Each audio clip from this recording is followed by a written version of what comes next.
तीर्थं करुणा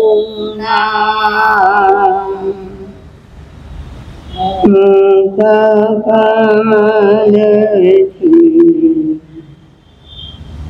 वहे रमण सरस्वती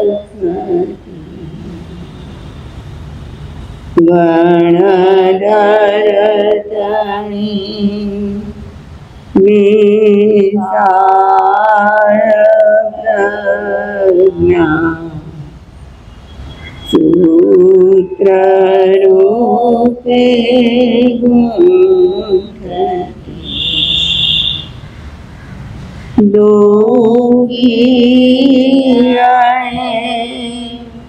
पापितरा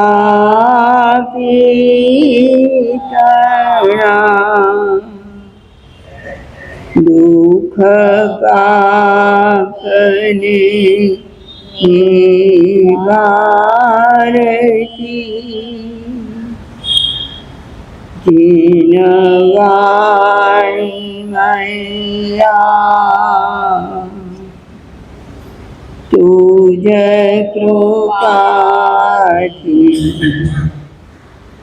थाए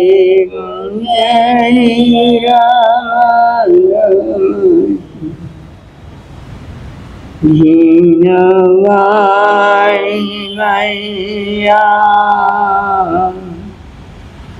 तुझ कृपाथी थाए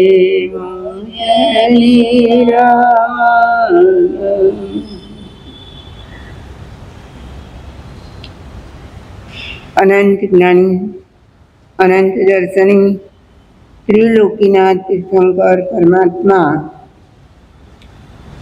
श्रमण भगवान महावीर स्वामीना श्री चरणों में अपनी सौनी भावना मारा तमारा अनंत अनंत उपकारी सर्व गुरु भगवंतोना श्री चरणों में अपनी सौनी भावना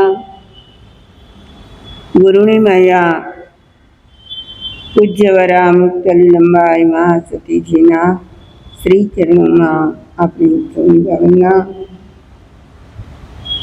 अनंत ज्ञानी परमात्मा जगतना सर्व जीवोना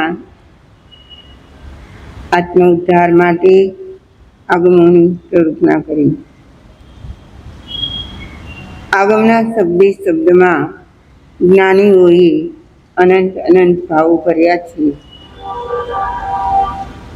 एमांथी यत् किंचित भावोने आपणे समजी सकीए छीए। केटलाक भावो तो एवा छे के समजवा धारीए तो पण आपणे समजी सकता नथी। जो सर्वथा जीनवाणी समजाई जाय तो जगत में कोईपण जीवोनो उद्धार शक्य ज छे, परंतु काळ पण दुष्म चाली रह्यो छे। जे दुखमय आरो छे जगतनो आत्मा चारे बाजुथी दुखथी घेरायेलो छे। एमां एमने धर्मनी शास्त्रोनी के आगमोनी वातो समजवी कदाच कठिन पण लागे। ज्ञानीओ कहे छे जे व्यक्ति समझी जाय छे ए आ संसार थी पार उतरी जाय छे। आपणा आचार्य श्री रत्नाकर सुरी ए समझेला ज हता। एमणे साधुता पण स्वीकारी, आचार्य पद सुधी पण पहोंच्या। हजारों शिष्यों अने अनुयायीओ वच्चे जीवनारा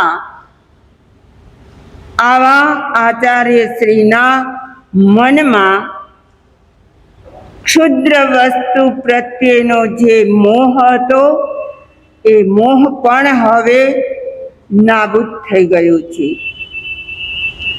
કહો કે એમને જીનવાણીના જે ભાવો હશે એ બધા જ ભાવોને સમજવાની તાકાત જન્મી ગઈ છે.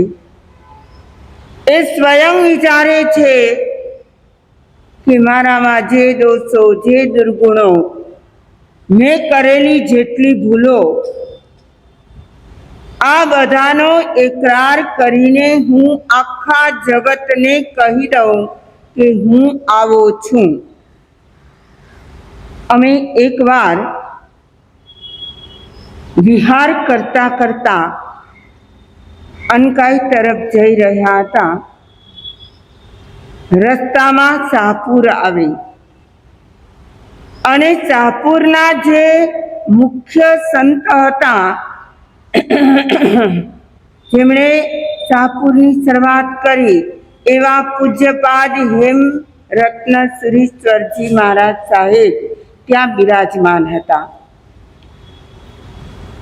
બરાબર અમને વિચાર આવ્યો કે આવા મોટા સંત છે, આપણે ક્યારે મળ્યા પણ ના હોઈએ, આજે યોગ છે, ચાલો એમના દર્શન માટે જઈએ. અને ગયા તો ખરા, વંદન કરીને ત્યાં એમની સેવામાં બેઠા પછી અમારા જ એક રિલેટિવ ત્યાં આવ્યા. એમને ખબર હતી મા સતીજી આ દિવસે ત્યાં પહોંચવાના છે અને એમને એ પણ ખબર હતી કે હેમરત્ન સુરીજી ત્યાં બિરાજે છે. એ સીધા ત્યાં આવ્યા અને એમના હાથમાં એક પુસ્તક હતું. એ પુસ્તક ગુરુદેવને અર્પણ કર્યું. માત્ર એમણે એ પુસ્તક હાથમાં લઈ જોયું, તરત જ બોલ્યા કે રત્નાકર 25 એટલે હે ભગવાન હું કેવો છું. આખો સાર આવી ગયો કે નહીં? જો સંત મહાત્માની અથવા મોટા આચાર્ય ભગવંતોની આ ખાસિયત હોય છે. અને એમણે કહ્યું કે અરિહંત વંદનાવલી, એમાં એ વર્ણન છે ભગવાન તું કેવો છે. શું છે? સમજી ગયા? 2 પુસ્તકો હોય, એક હોય અરિહંત વંદનાવલી, એમાં શું હોય? હે ભગવાન તમે કેવા છો? અને પશ્ચાતાપની પાવન ગંગામાં શું હોય? હે ભગવાન હું આવો છું. આપણે આ 2 વાતને લઈને અગર જો આપણું જીવન જીવીએ તો આ તો બંને જીવનના છેડા છે. છે કે નહીં? આપણે પામર છીએ તો સામે પરમાત્મા છે. તો પામરમાંથી પરમાત્મા બનવા માટે શું કરવું પડે?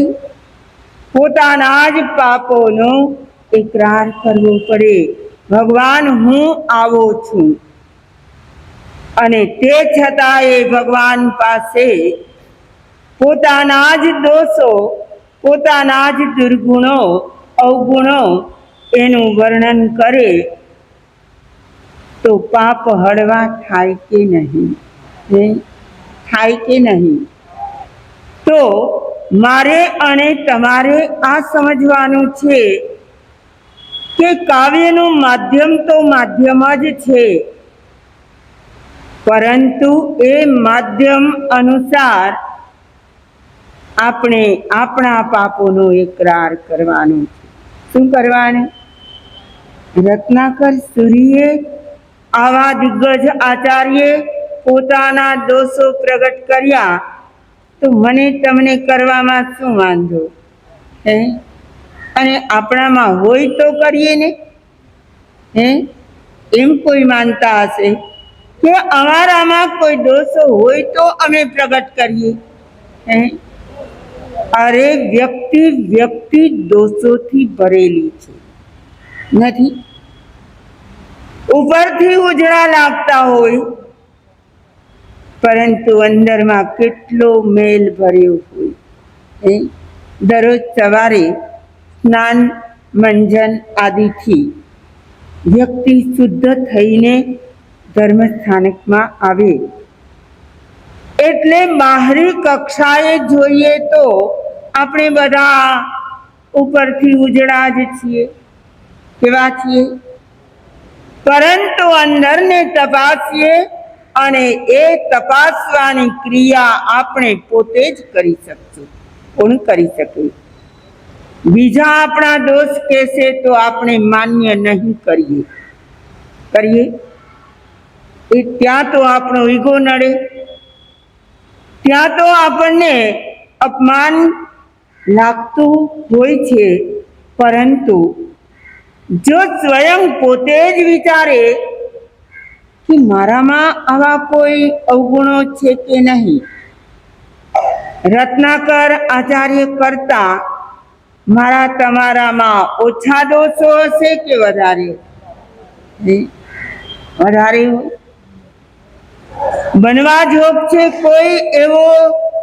હમણાં જ માં સતીજીએ કહ્યું શાંતિ વાળો જીવ હોય, કોઈ જાતનો ઉત્પાત જ ના થતો હોય, સમતા ભાવમાં જ એ રમતા હોય, તો એના કર્મો કદાચ થોડા હળવા બંધાય. પરંતુ આપણે કરેલા પાપો ઘણી મોટી ક્વોન્ટિટીમાં હોય અને આપણે એકરાર ના કરીએ તો આપણા પાપો ધોવાય ખરા? રત્નાકર આચાર્ય કહે છે, સર્વજ્ઞ છો સ્વામી વળી, શિરધાર અતિશય સર્વના, ઘણું જીવતું ભંડાર જ્ઞાન કળાટણ. શું કહે છે? પહેલી જ પંક્તિ ચાલી રહી છે, સર્વજ્ઞ છો સ્વામી વળી. ભગવાન કેવા છે? સર્વજ્ઞ છે. આપણે કેવા છીએ? આપણે અજ્ઞ છીએ.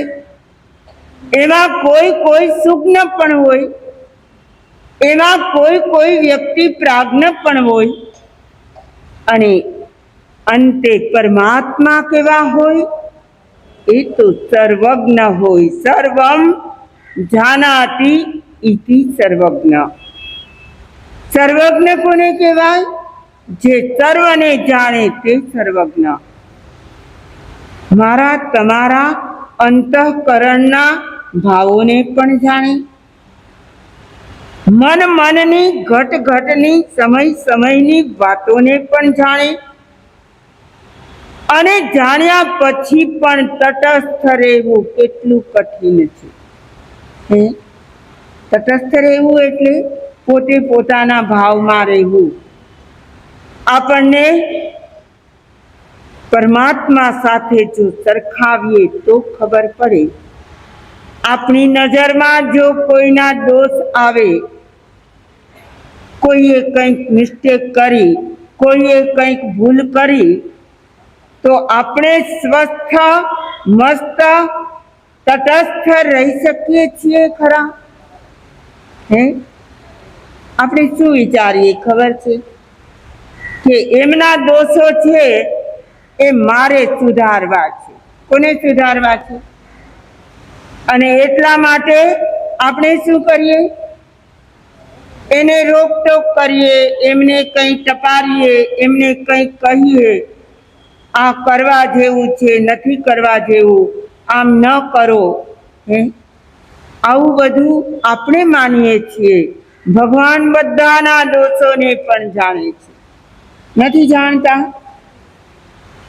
અને છતાં એક વ્યક્તિને એ કહેવા આવે છે ખરા કે તારામાં આ દોષ છે, આ દોષ છે, આ દોષ છે.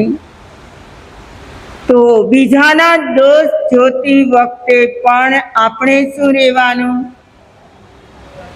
આપણામાં જ રહેવાનું.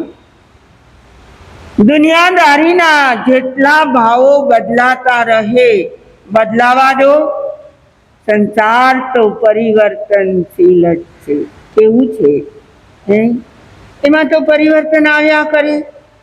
બધા વિનય વિવેકી, બધા એકદમ ડિસિપ્લિનમાં રહેનારા મળે ખરા? ન મળે ત્યારે શું કરવાનું? તું તારા ભાવમાં રહે. શું કરવાનું? તું તારા ભાવમાં રહે. એમને સુધારવા માટે તું ઉગ્ર શા માટે બને? અને પોતે ઉગ્ર બને એના દોષો, એના કર્મો કોણ ભોગવી દેશે? આ બધાએ બધી જગ્યાએ વિચારવા જેવું છે. તમારો ગ્રહ સંસાર હોય, તમારા વ્યવહારિક જીવનની વાતો હોય, વ્યાપારી સંબંધોની વાતો હોય, દરેક જગ્યાએ સામે કોઈક મિસ્ટેક કરનારા, ભૂલ કરનારા મળે કે ના મળે? ત્યારે આપણે શું કરવાનું? દુનિયા જે કરે તે તું તારું સંભાળીને બેસી જા. પણ નથી થતું આવું. એટલે આપણે ઉગ્ર વ્યગ્ર થઈ જઈએ છીએ અને નવા કર્મો તો જ બંધાય છે. જ્ઞાનીઓ તો બધું જ જાણે, દુખિયાના દુઃખોને પણ જાણે, અને દોષયુક્ત વ્યક્તિઓના દોષોને પણ જાણે, અને છતાં પોતે પોતાના ભાવમાં રહે. એને સર્વજ્ઞ કહેવા. જાણે બધું અને જાણ્યા છતાં અલિપ્ત રહે.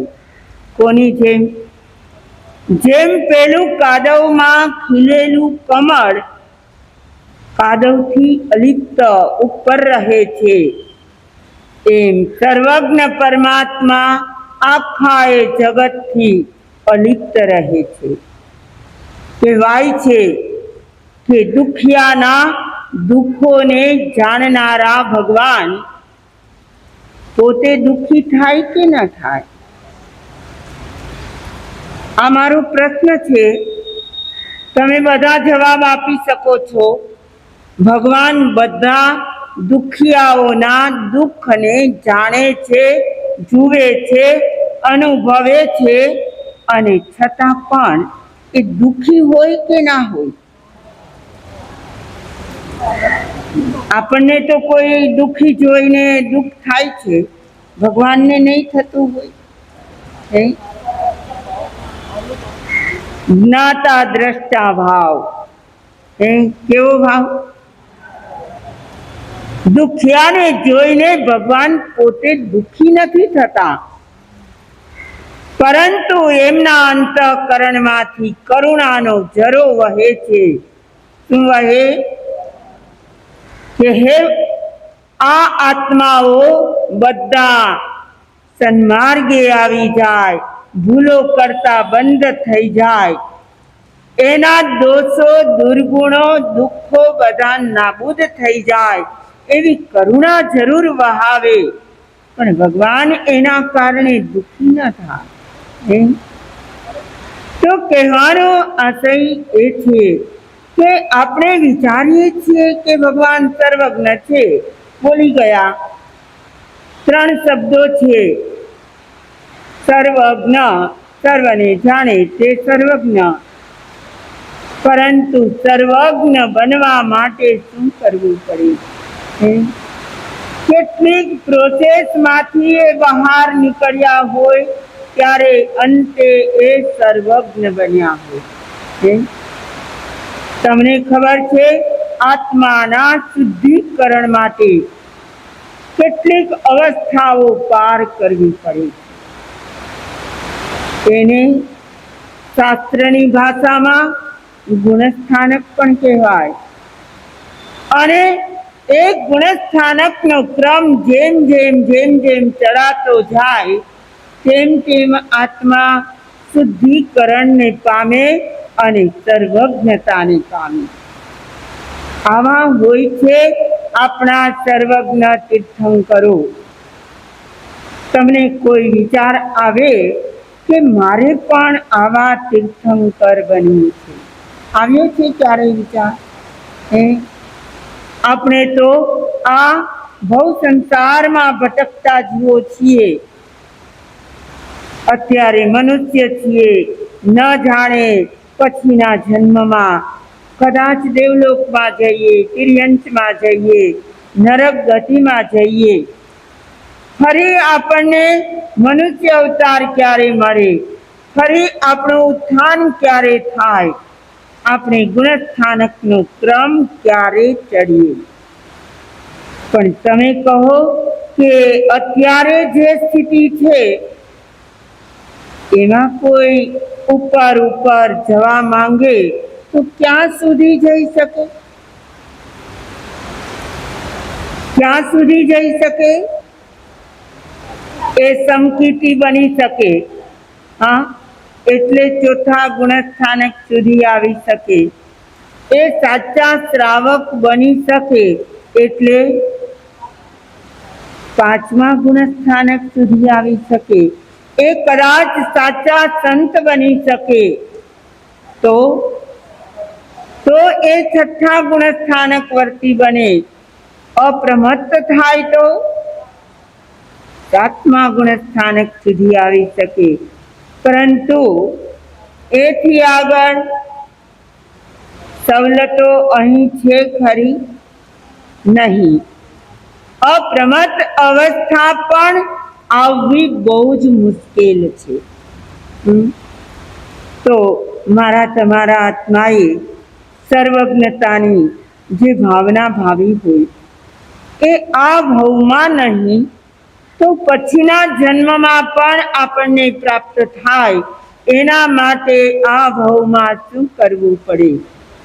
બધા જ દોષોનો એકરાર કરવો પડે.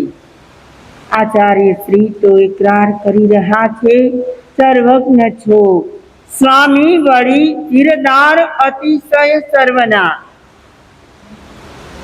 જો એમની કક્ષા ક્યાં સુધીની છે? કહેવાય છે કે જગતના સર્વ જીવોને ત્રણ કક્ષામાંથી તો અવશ્ય પસાર થવું પડે અને ત્યારે એ સર્વજ્ઞ બની શકે. એક છે વિચારની ભૂમિકા, વિચારવું. બીજું છે જોવાની ભૂમિકા, એટલે દર્શન, એટલે શ્રદ્ધા. અને ત્રીજી છે જાણવાની કક્ષા.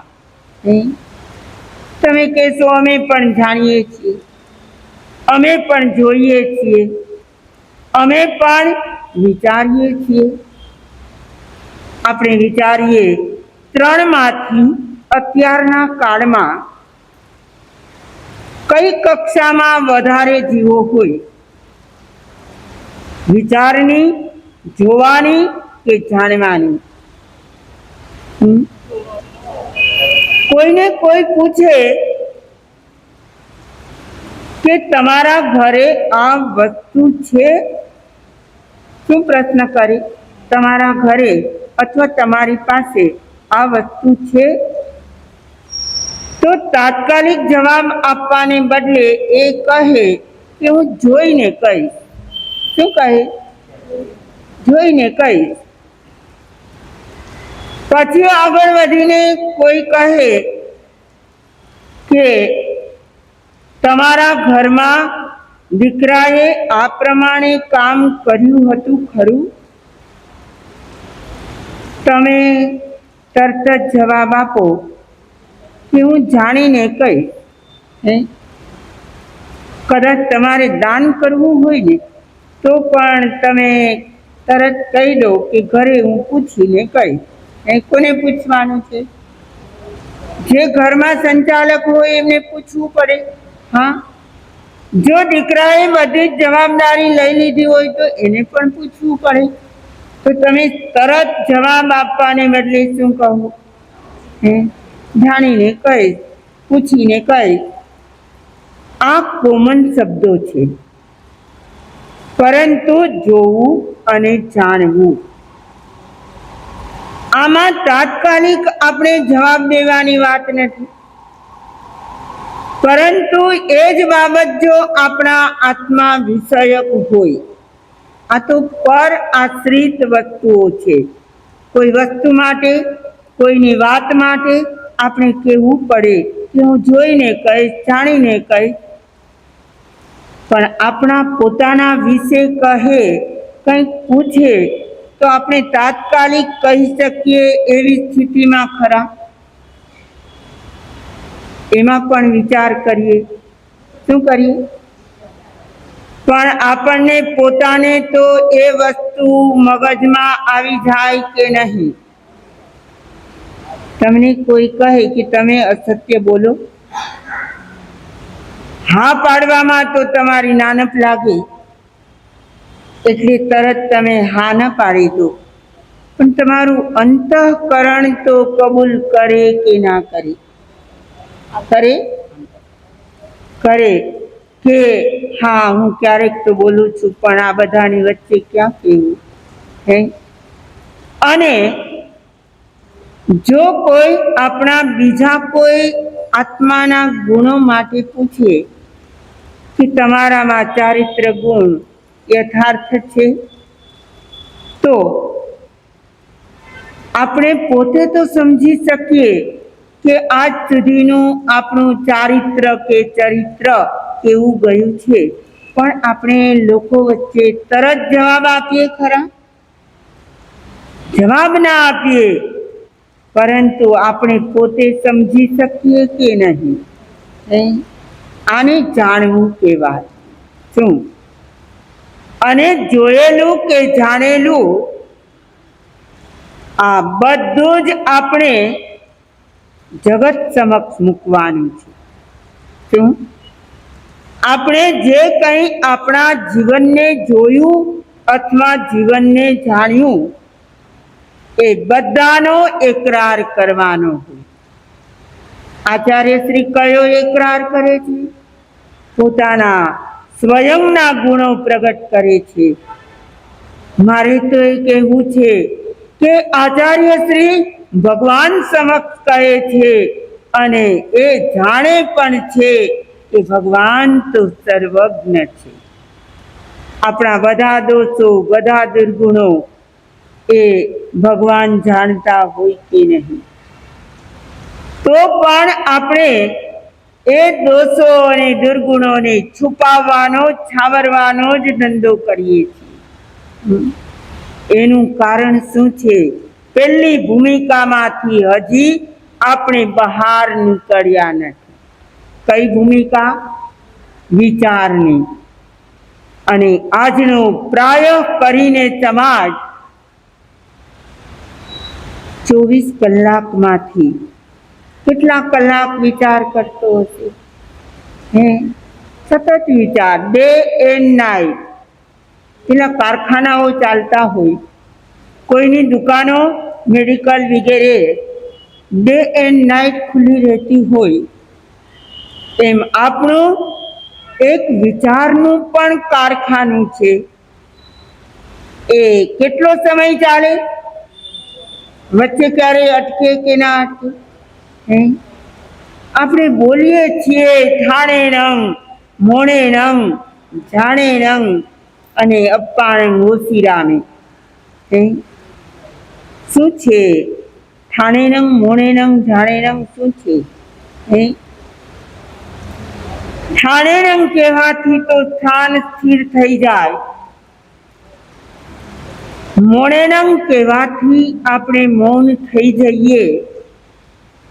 પણ જાણે નંગ જે બોલાય છે એનું યથાર્થ પાલન થાય છે કે નથી થતું? જુઓ, આ બધી સાધનાની જ ભૂમિકાઓ છે. આલોચના શું છે? આચાર્ય શ્રી પોતાના દોષો કહેવાના છે, ત્યાર પહેલા એ પરમાત્મા કેવા છે અને મારા બધા જ દોષોને એ જાણતા જ હશે, અને છતાં પણ હું કહું છું તે વખતે પણ એ આ ત્રણ ભૂમિકામાંથી પસાર થતા હોય કે નહીં? ઠાણે નંગ, મોણે નંગ અને જાણે નંગ. તો મારે તો એ કહેવું છે કે દુનિયાના માનવો પોતાના જીવનમાં જેટલો પણ ધર્મ કરે, એક સામાયિક કરે, કદાચ સંવાર અડધી કલાકનો કરે, કદાચ એનાથી વધારે સામાયિક કરે, આટલો સમય પણ એ ઠાણેનંગ, મોણેનંગ અને જાણેનંગના ભાવોમાં રહે છે ખરું? બે તો સ્થૂલ છે, કયા? ઠાણેનંગ, મોણેનંગ. સ્થૂલ એટલે આપણે બધા જ આચરી શકીએ એવું છે. સામાયિકમાં એક જગ્યાએ બેસવાનું હોય, એમાં હલનચલન કરવાનું ન હોય, એમાં 32 દોષો ટાળીને કરવાનું હોય. ખબર છે 32 દોષો? દરરોજ બોલો છો? 10 મનના, આહા કડકડાટ બોલે છે. 10 મનના, 10 વચનના, 12 કાયાના, આમ ચપટી વગાડે ત્યાં 32 દોષો મિચ્છામિ દુક્કડમ. શું થાય? 32 દોષો એક ચપટી વગાડવાના સમયમાં આપણા નાબૂદ થઈ જાય. પછી હલવા ચલવામાં શું વાંધો? તો આપણી સામાયિકમાં હલન ચલનની પણ મનાઈ છે. આપણી સામાયિકમાં વ્યર્થ કંઈ પણ બોલવાની પણ મનાઈ છે. કાં તો શ્રવણ કરો, વાંચન કરો, મનન કરો, સ્વાધ્યાય કરો. સામાયિકમાં શું કરવાનું? મૌન રાખવાનું. કાંઈ ન કરો તો મૌન તો રાખી શકો. અને ત્રીજા નંબરે જાણેનંગ. આપણે ધ્યાનસ્થ તો રહી શકતા નથી, પણ આપણા વિચારોને તો તે વખતે સ્થગિત કરીએ. જો આવું ન થાય તો પુણ્ય શ્રાવકની સામાયિકને માત્ર યાદ કરવાની જ રહે. યાદ કરવાની રહે કે પુણ્ય શ્રાવકે આમ કર્યું ને આમ કર્યું. આપણી સામાયિક કેવી થાય? મારે તો એ કહેવું છે, આચાર્ય શ્રી ભગવાન સમક્ષ પોતાના દોષો, પોતાના દુર્ગુણો એ બધું જ કહેવાના છે અને એ કાવ્યને જગત સમક્ષ રાખવાના છે. સર્વજ્ઞ છો સ્વામી વળી, શિરધાર અતિશય સર્વના. સર્વ અતિશયો એમનામાં છે. અતિશયો એટલે શું? જે સર્વ સામાન્ય લોકોમાં ન મળે, માત્ર એ એક જ વ્યક્તિમાં હોય, એને કહેવાય અતિશય. અતિશયાતે ઇતિ અતિશયમ. એટલે કે દુનિયા આખી એમની ઉપાસક હોય, એમનામાં જે ન હોય એ તીર્થંકરોમાં મળે, એને કહેવાય અતિશયો. અને એમાં પણ 4 અતિશયો એમને જન્મથી મળે, 11 અતિશયો એમને કેવળ જ્ઞાન થયા પછી મળે, અને 19 અતિશયો દેવકૃત હોય છે. તો મારે તો એ કહેવું છે, આવા અતિશયોના ધારક આ બધા ચેપ્ટર સમજવા જેવા હોય છે, પણ આપણી ઘડિયાળ બહુ ઝડપથી ચાલે. કેવી ચાલે? ઝડપથી ચાલે. અને એક વાત આપણી અધૂરી જ રહે. શિરદાર અતિશય સર્વના. સર્વ અતિશયોના જે શિરદાર છે એવા હે સર્વજ્ઞ પરમાત્મા, ઘણું જીવતું, ઘણું જીવતું, ભંડાર જ્ઞાન કળાઠણા. આ ચોથા ચરણના કેવા ભાવો છે? એમાંથી મને અને તમને શું જાણવા મળશે?